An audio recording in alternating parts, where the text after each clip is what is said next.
O pão nosso de cada dia nos dá hoje, e perdoa-nos as nossas dívidas, assim como nós também perdoamos aos nossos devedores.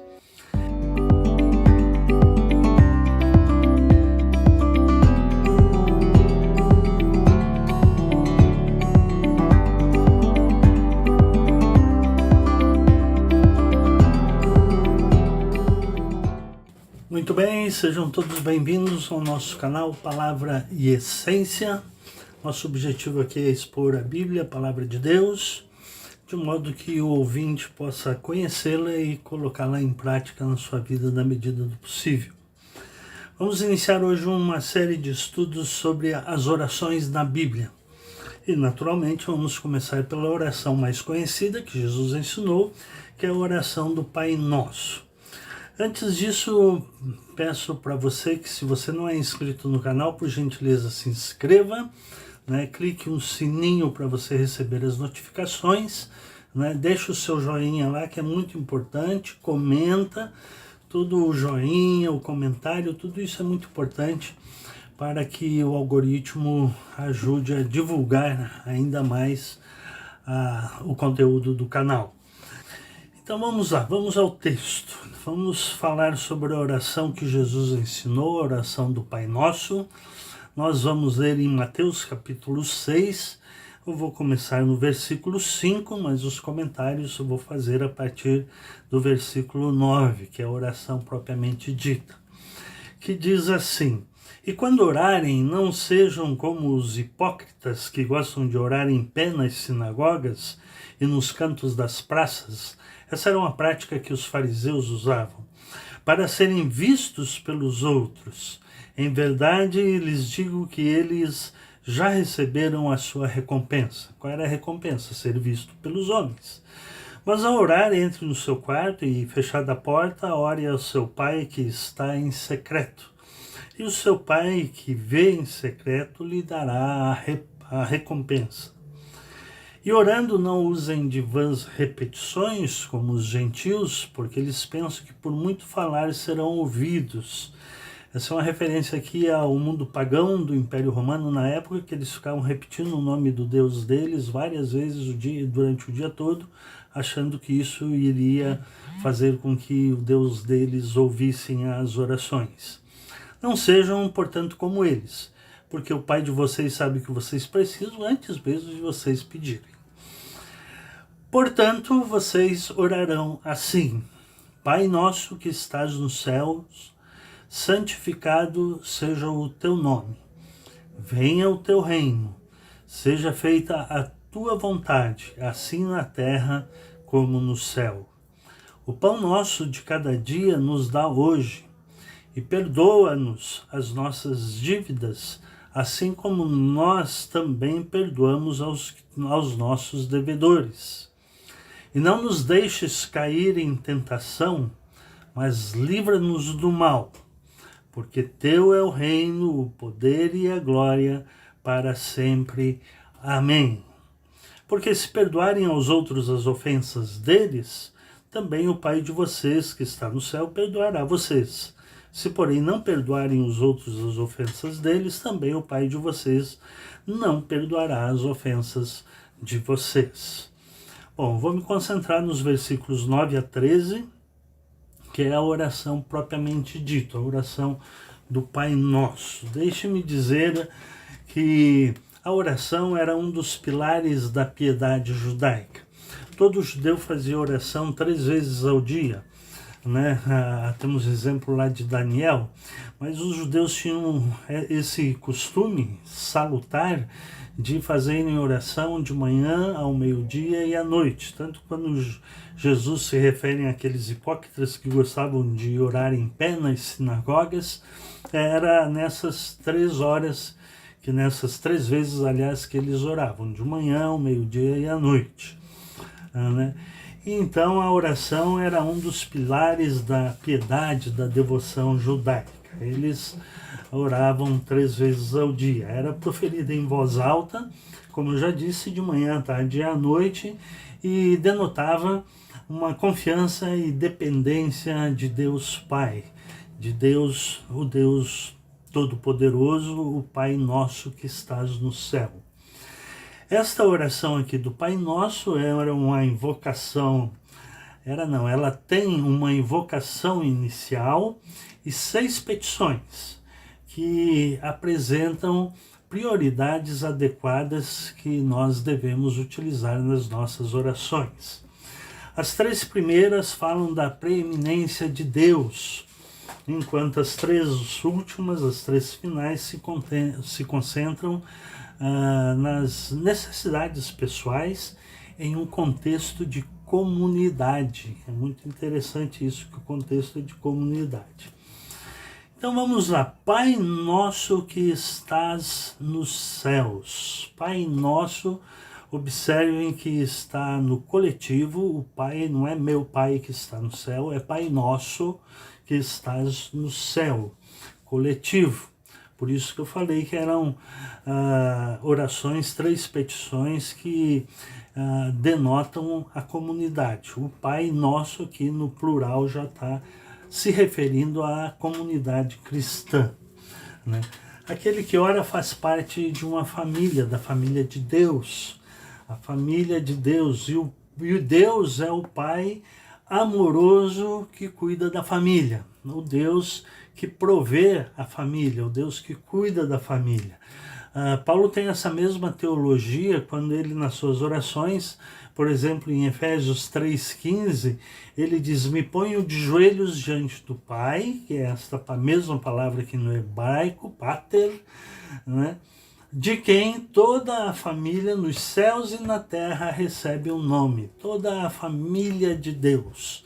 Então, quando o judeu se referia a Pai Nosso que estás nos céus, o Pai Nosso aqui tinha essa referência do Pai que era Pai de toda a família de Deus, num contexto coletivo, né?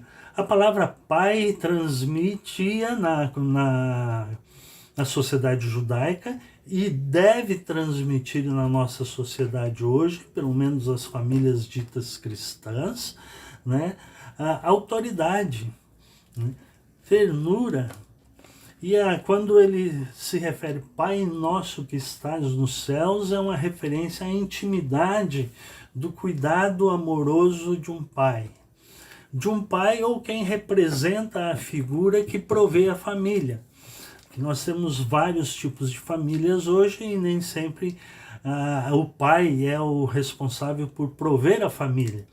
Mas aqui, no contexto da oração do Pai Nosso, Pai Nosso era uma referência ao pai que era a autoridade na família e na sociedade, né? Refere-se à ternura, se referindo ao pai como uma pessoa que cuidava da família e que tinha intimidade com a família, tinha intimidade com amor, com um cuidado amoroso do pai que provia esta família. Então, Pai Nosso tem esse sentido coletivo e refere-se também a essa autoridade, essa ternura e essa intimidade do cuidado amoroso do Pai. Que estás nos céus, né? Que estás nos céus é uma referência ao governo soberano de Deus sobre todas as coisas. Governo soberano de Deus sobre todas as coisas.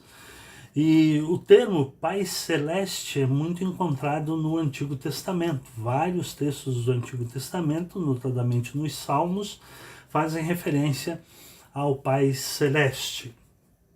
Então, os discípulos de Jesus daquela época e nós hoje, porque essa oração aqui é uma resposta dos discípulos, ensina-nos a orar.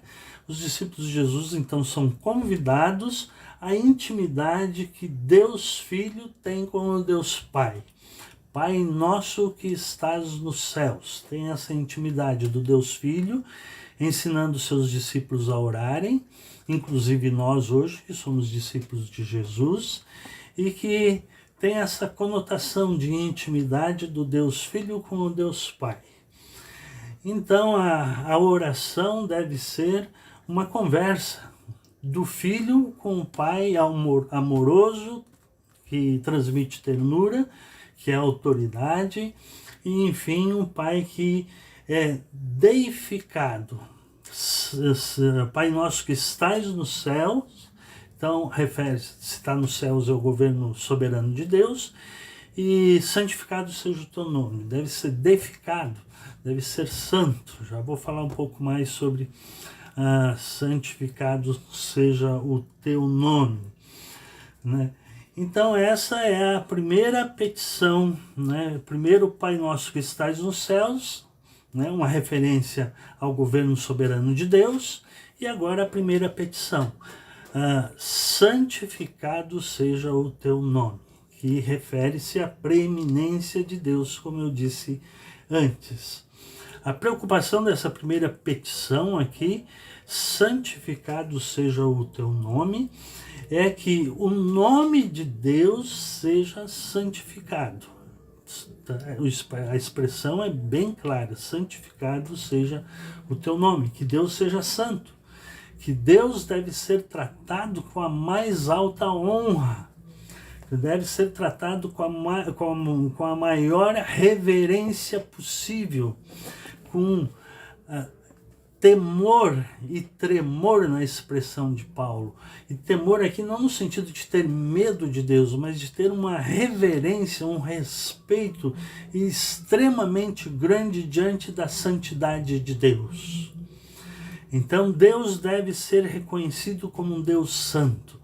E é isso que santificado seja o teu nome. A comunidade, eu pessoalmente, e a comunidade precisa reconhecer a santidade de Deus.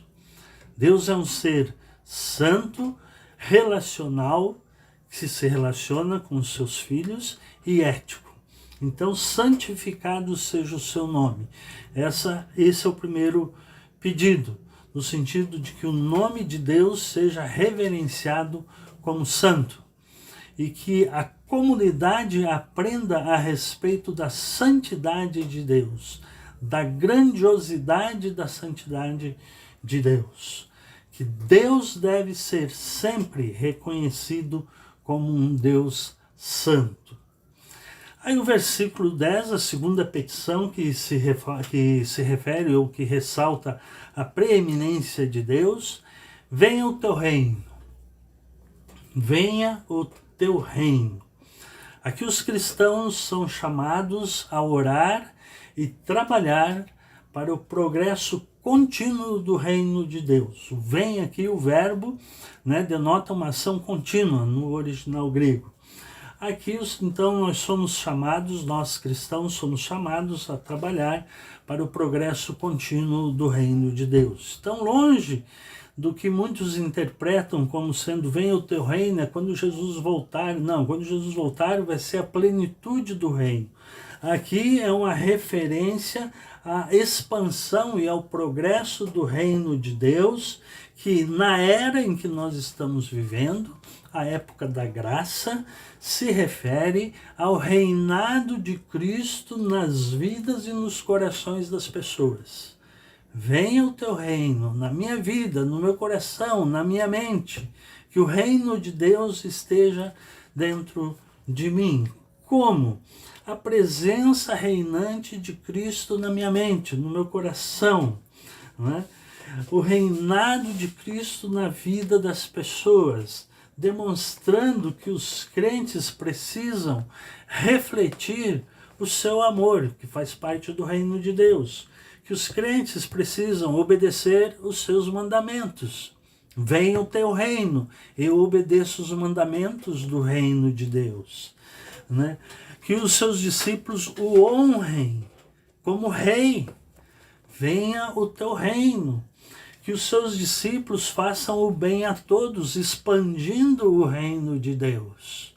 Então, onde o reino de Deus está hoje? Onde está o cristão? Onde eu estiver, em casa, no meu trabalho, na fila do ônibus, enfim, ali está o reino de Deus. O reino de Deus está entre vós, Jesus ensinou em outra ocasião. Então, venha o teu reino, fala dessa proclamação também das boas novas do reino de Deus, aonde eu estiver. De modo que, na era presente, o reino de Deus se manifesta através da conduta dos cristãos. Vou repetir. O reino de Deus, na era presente, se manifesta através da conduta moral e ética do cristão. Então, aquilo que eu falei, né, para que os cristãos reflitam o amor de Deus, eu estou expandindo o seu reino, que os cristãos obedeçam os seus mandamentos, estou expandindo o reino, que os cristãos honrem a Deus como santo, santificado seja o teu nome, eu estou expandindo o reino de Deus. Que os crentes façam o bem a todos, que os crentes obedeçam os seus mandamentos. Então eu, na minha profissão, eu tenho que expandir o reino de Deus. Venha o teu reino quando eu estou exercendo o meu trabalho. Venha o teu reino quando eu estou limpando a casa. Venha o teu reino quando eu estou me relacionando com alguém que eu conheci agora. Que através da minha conduta fique evidente que o reino de Deus está dentro de mim. De modo que o reino de Deus se manifesta na era presente através da nossa conduta. Seja feita a tua vontade, assim na terra como no céu. A terceira petição que ressalta a preeminência de Deus.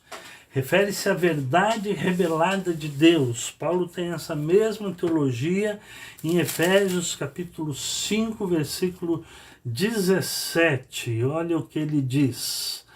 Por esta razão não sejam insensatos, mas procurem compreender qual é a vontade de Deus.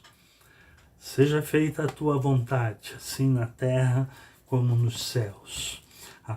Essa vontade refere-se à vontade revelada de Deus nas Escrituras. Envolve, de novo, como eu já disse antes, uma conduta ética, a ética do reino. Envolve a sua conduta que lhe é agradável, que é agradável a Deus, conforme revelada nas Escrituras. A minha conduta deve refletir a vontade de Deus. Então, quando ele ensina a orar, seja feita a tua vontade, é que eu, como discípulo de Jesus, reflita na minha conduta a vontade de Deus revelada nas Escrituras Sagradas. Que as pessoas ao meu redor vejam em mim a conduta ética cristã revelada nas Escrituras Sagradas. Seja feita a tua vontade. A vontade de Deus está revelada nas Escrituras. De modo que para eu conhecer a vontade de Deus, eu tenho que ler as Escrituras.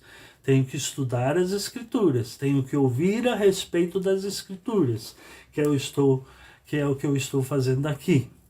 Então, da mesma forma que a vontade é perfeitamente vivenciada no céu, seja feita a tua vontade, assim na terra como no céu, o pedido é no sentido que Jesus ora para que seja a vontade dele seja vivenciada também aqui na terra.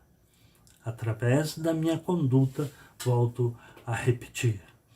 Porque a plenitude, na sua plenitude, a vontade de Deus somente será manifestada por ocasião da segunda vinda de Jesus. Aí a vontade de Deus será revelada plenamente. Quando o reino de Deus, então, vier de forma final e completa. Hoje o reino de Deus se manifesta, vou repetir, através da minha conduta. E seja feita a tua vontade, seja feita a tua vontade revelada nas Escrituras. Procurem conhecer a vontade de Deus, diz Paulo. Então essa vontade de Deus é perfeitamente vivenciada nos céus, e o pedido aqui é no sentido de que ela seja perfeitamente vivenciada na terra através da conduta dos cristãos. Essas são as três primeiras petições que dizem respeito à preeminência de Deus. As outras 3 petições referem-se a pedidos pessoais a serem vivenciados no contexto da comunidade cristã, que você vai ouvir eu falar no próximo vídeo. De modo que compartilhe esse vídeo e seja feita a vontade de Deus revelada nas Escrituras. Muito obrigado por me ouvir. Que Deus te abençoe.